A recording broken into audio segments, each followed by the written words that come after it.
সকালের ভিডিওতে বলেছিলাম এটা কি, দেখো এটা কি, এই যে এঁচোড়, এটাকে সেদ্ধ করে মা নিয়ে বসেছে এটাকে ভালো করে ম্যাশ করে নিতে।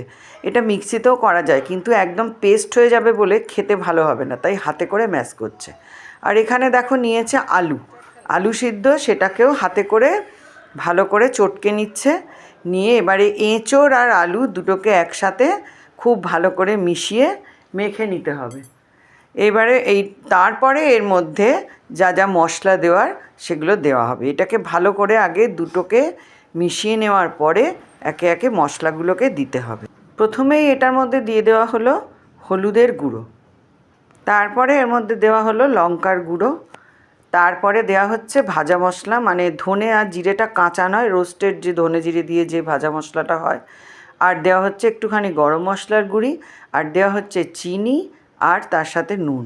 এটা দিয়ে খুব ভালো করে মাখামাখি করার পরে এর মধ্যে দেওয়া হলো একটুখানি আদা বাটা, দিয়ে এটা খুব ভালো করে মেখে নিয়ে তারপরে এগুলোকে বলের আকৃতি করা হবে।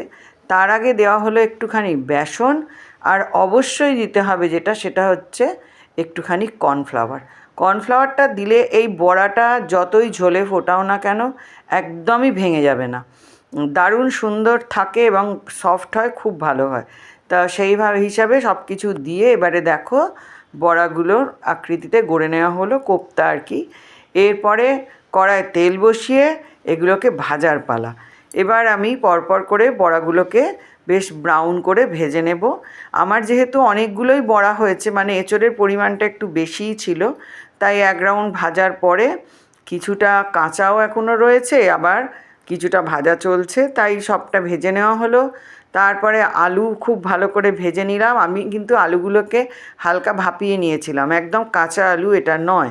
হালকা ভাপিয়ে নেওয়ার পরে তারপরে সেটাকে খুব ভালো করে ভেজে নিলাম। এরপরে বাকি তেলের মধ্যে দিলাম জিরে, তেজপাতা, ফোড়নটা রেডি হয়ে গেলেই দিয়ে দেব প্রথমেই আমি আদা বাটাটা কষতে থাকবো খুব ভালো করে, যতক্ষণ না পর্যন্ত কাঁচা আদার গন্ধটা একদমই চলে যাচ্ছে। ততক্ষণে আমি একটা মশলা রেডি করে নিলাম, সেটা হচ্ছে দইয়ের মধ্যে দিয়ে দিলাম হলুদ, জিরে, লঙ্কা, নুন, চিনি, সমস্ত কিছু আমি একদম দইয়ের মধ্যে দিয়ে ভালো করে দইটাকে ফেটিয়ে নিলাম। দিয়ে এবারে খুব ভালো করে নাড়াচাড়া করে এটাকে কষতে থাকবো। দিয়ে দিলাম একটুখানি বাটি ধোয়া জল।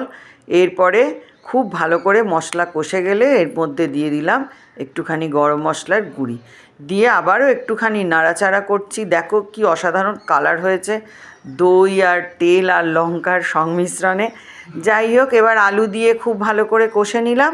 নিয়ে যখন তেল ছেড়ে দিল তখন এর মধ্যে দিয়ে দিলাম সামান্য একটুখানি উষ্ণ জল, একদম ফুটন্ত গরম জল নয়, হালকা গরম জল দিয়ে দিলাম।